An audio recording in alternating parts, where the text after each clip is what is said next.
Gak apa-apa mas. Baik, yaudah lanjut lagi. 5 bulan menikah, pasangan kita lupa ulang tahun kita, misal. Jawaban kita, gak apa-apa mas. 5 tahun menikah, dia lupa,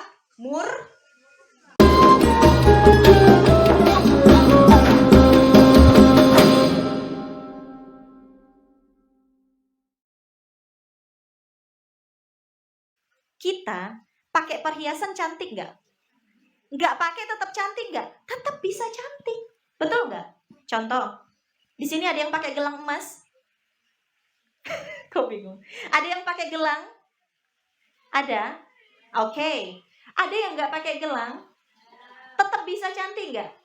Begitulah harta dan anak-anak itu perhiasan kita. Kita pakai cantik, kita nggak pakai masih bisa tetap cantik dengan akhlak kita, dengan keimanan kita, ya.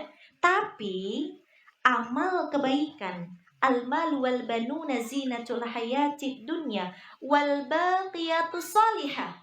Tapi amal kebaikan yang terus-menerus, yang kamu istiqomah, kamu konsisten dakwah, kamu konsisten sedekah, kamu konsisten nolong tetangga, kamu konsisten birrul walidain, kebaikan apapun yang kamu lakukan, lebih baik pahalanya di sisi Tuhanmu, serta lebih baik untuk menjadi harapan. Kabar gembira. Karena tujuan berkeluarga yang pertama bukan punya keturunan, teman-teman sekalian. Tapi yang pertama adalah mewujudkan mawaddah, warahmah, cinta kasih, ketentraman hati.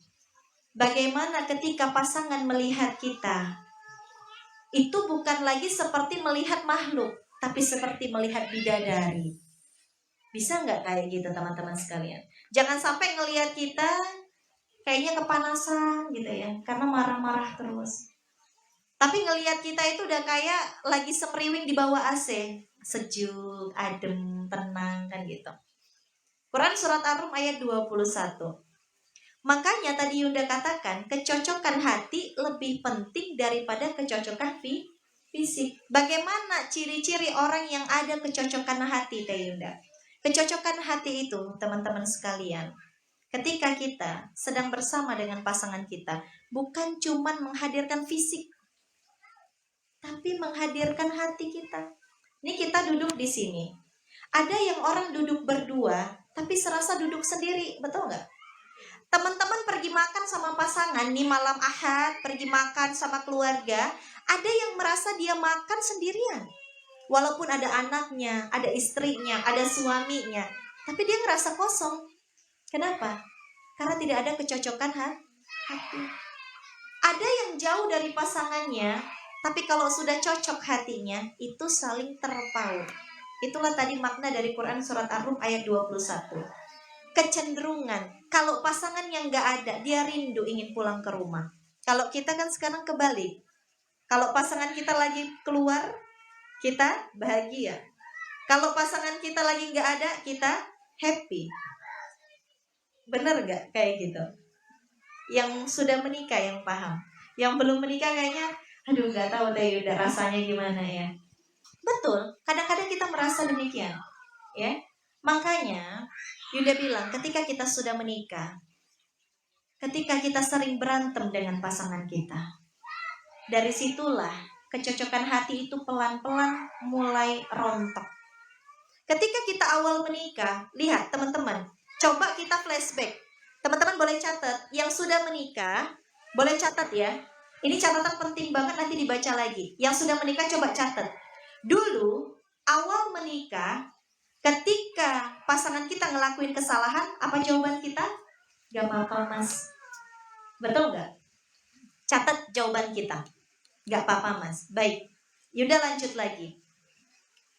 5 bulan menikah, pasangan kita lupa ulang tahun kita, misal. Jawaban kita, gak apa-apa mas. 5 tahun menikah, dia lupa, murka. Betul gak? Ya, kok gak dikasih surprise? Kok minimal ngucapin aja gak ada? Kok gak ngasih sesuatu yang buat aku bahagia? Menuntut, mengeluh, dan seterusnya.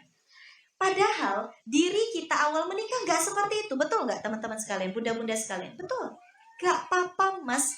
Bisa nggak kalimat itu 5 tahun menikah, 15 tahun menikah, masih tetap bisa kita ucapkan. Gak apa-apa mas. Yang penting bareng-bareng sama kamu kan gitu. Ya. Lanjut lagi. Coba teman-teman catat. Ketika teman-teman awal menikah, ya, kemudian suami kita bukan seorang yang romantis. Apa coba jawaban kita? Coba dicatat. Belum punya harta, tidak romantis, yang ada makan gratis gitu. Apa jawaban kita? Aku akan dampingi kamu, mas. Betul nggak? Sekarang, ya kamu tuh harus kerja. Ya kamu tuh harus usaha, kan gitu. Betul nggak? Ya hidup ini harus berproses, kamu juga harus begini. Betul nggak? Bisa nggak jawaban awal kita menikah itu? Aku akan dukung kamu, mas. 5 tahun, 15 tahun, 25 tahun. Kadang-kadang suami kita itu nggak butuh bantuan kita, tapi dia butuh kata-kata yang menguatkan dia untuk berjuang. Makanya lihat istri-istri Nabi, ya. Kita belajar dari Sayyidah Khadijah. Ketika Rasulullah pertama kali menerima wahyu, apakah Sayyidah Khadijah ikut membantu dari segi fisik? Tidak. Tapi dari segi apa Sayyidah Khadijah membantu? Dari segi kekuatan lisan. Kekuatan lisan. Para istri harus punya kekuatan lisan. Untuk apa? Untuk membuat suami kita menjadikan diri dia itu berharga. Membuat suami kita itu yakin kalau dia itu masih punya peluang. Dia masih punya potensi yang bisa dia gali. Ketika Rasulullah Muhammad dalam keadaan ketakutan, apa yang keluar dari lisannya Sayyidah Khadijah? Apa yang keluar dari lisannya Sayyidah Khadijah?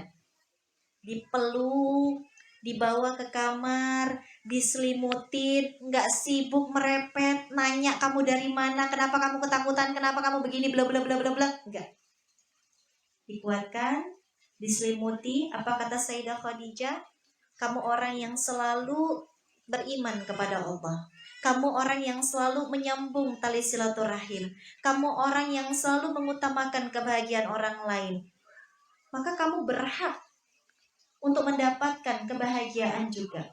Itu kekuatan lisan yang harus dimiliki oleh para kaum ibu-ibu, para wanita. Itulah yang nantinya akan menimbulkan kecocokan hati.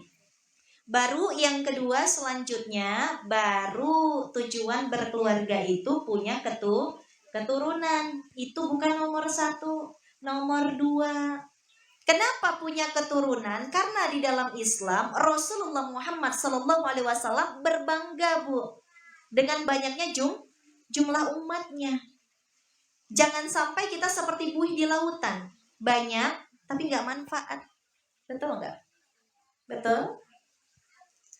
Kemudian apalagi tujuan berkeluarga? Mempererat silaturahim. Ini yang paling penting, poin nomor 4 yang kadang-kadang dilupakan, yaitu sebagai sarana dakwah. Lihat Quran surat At-Tahrim ayat 6, teman-teman sekalian. Yang ada Qurannya silakan dibuka. Allah Subhanahu wa taala berfirman di dalam Quran surat At-Tahrim ayat ke-6-nya. Ya ayyuhalladzina amanu qu anfusakum wa ahlikum nara wa quduhan nas wal hijarah uiddat lil kafirin. Lihat, wahai orang-orang yang beriman, Allah memanggil kita dengan sebutan khusus. Wahai orang yang punya imannya, ku anfusakum, pelihara dirimu dulu. Pelihara dirimu dulu. Baru wa ahlikum, baru keluargamu. Dari apa? Dari panasnya api neraka. Dari maksiat, dari hawa nafsu, dari godaan setan. Tapi kuncinya dalam pernikahan itu bukan dia harus lebih baik, tapi kita dulu yang lebih baik. Kita dulu yang soleh, insya Allah Allah akan mensolehkan pasangan kita. Maka pernikahan bukan ajang menuntut siapa yang lebih baik, siapa yang harus berubah lebih dulu. Bukan. Aku gak mau sholat karena suamiku gak mau sholat. Enggak, bukan gitu. Makanya redaksi ayatnya, ku anfusakum, pelihara dirimu dulu. Baru wa ahlikum, baru pelihara keluargamu. Artinya apa? Kalau kepengen suami kita soleh, ya kita soleh. Kita soleha dulu. Kepengen istri kita cinta sama Al-Quran, otomatis suami harus menambah jumlah bacaan ayat Al-Qurannya, jumlah hafalannya. Ini yang dilakukan juga sama Ko Denis. Awal-awal Yunda tidak begitu suka berlama-lama dengan Al-Quran. Apa yang Ko Denis lakukan? Apakah marah-marah sama Yunda, baca tuh Al-Quran, kalau enggak kamu gini? Enggak. Apa yang beliau lakukan? Aku akan menambah bacaan Quranku, tilawah Quranku. Kalau sehari one day one juz akan aku tambah menjadi 2 juz. Begitupun dengan kata ulama terdahulu, aku akan tambah jumlah sholat sunnahku agar keturunanku mencintai sholat. Aku akan tambah jumlah hafalan Quranku agar anak-anakku mencintai Quran. Bukan aku akan marahi pasanganku, gak ada. Gak ada seperti itu. Akan aku tambah kebaikan dalam diriku, sehingga dengan itu Allah ridho menjadikan keluargaku pun ikut soleh. Kelanjutannya, ketika kita sudah saling bercinta kasih, saling nyaman, saling tentram, punya keturunan yang melanjutkan dakwah, maka puncaknya nanti adalah marudhatillah, ridhonya Allah Subhanahu wa taala. Quran surat Az-Zukhruf ayat 70. Kamu dan pasanganmu bisa masuk surga bersama-sama. Jadi kalau teman-teman punya cita-cita, jangan nanggung. Pengen sehidup semati, nanggung. Ya begitu mati, nanti suamimu sama bidadari kan gitu. Kamu kemana gitu. Jangan nanggung. Quran surat Az-Zukhruf ayat 70. Ya, coba kita lihat. Masuklah kamu ke dalam surga, kamu dan pasanganmu akan digembirakan. Bahagia nggak tuh kita? Kamu dan pasanganmu akan dibahagiakan di sana. Di sini kita miskin, tidak apa-apa mas. Nanti di surga kita kaya. Di sini belum punya keturunan, tidak apa-apa mas. Anak-anak kita di surga sedang diasuh oleh Bunda Sarah dan Nabi Ibrahim gitu. Gak apa-apa mas. Ya, kenapa? Kalau kita punya cita-cita, jangan sehidup semati, tapi sehidup surga. Ya, teman-teman sekalian, baik. Insya Allah dilanjut dengan Ko Denis. Silakan sayang.